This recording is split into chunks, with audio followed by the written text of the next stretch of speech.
Pasca dinonaktifkan Badan Gizi Nasional, SPBG Serdang Kramat Waktu di Kabupaten Serang, Banten melakukan evaluasi standar keamanan dengan pangan makan bergizi gratis. Hal itu dilakukan dengan melatih 47 karyawan SPBG untuk mendapatkan sertifikat layak higienis sanitasi atau SLHS.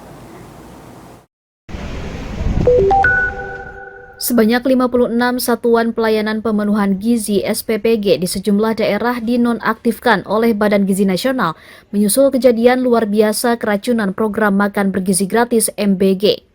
Salah satunya di SPPG Serdang Kramat Watu, Kabupaten Serang, Banten, demi melakukan evaluasi standar operasional dan memperoleh sertifikat layak higien sanitasi SLHS. Yayasan Pembina Lembaga Pendidikan YPLP PGRI Kramat Watu selaku mitra pelaksana MBG yang mengelola SPPG ini bekerja sama dengan Dinas Kesehatan setempat Rabu 1 Oktober menggelar pelatihan standar keamanan pangan kepada 47 karyawan SPPG.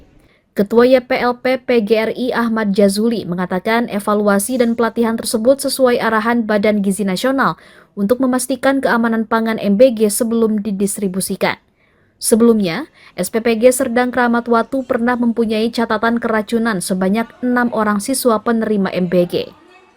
Dengan persyaratan memiliki sertifikat layak hygiene dan sanitasi itu menjadi sebuah persyaratan, saya kira ini bagus.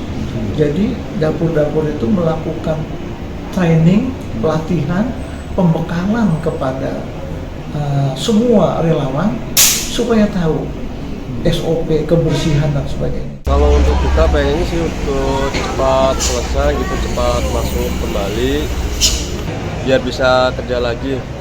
Jadi kita berusaha untuk memaksimalkan untuk SPPG Serdang Kramat Watu ini biar bisa kembali lagi seperti semula melayani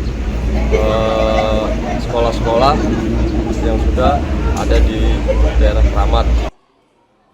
SPPG Serdang Kramat Watu bertanggung jawab memasak dan mendistribusikan MBG sebanyak 3.000 paket untuk siswa di 6 sekolah.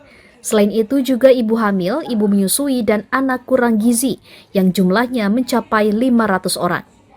Dari Serang, Banten, Susmiatun Hayati.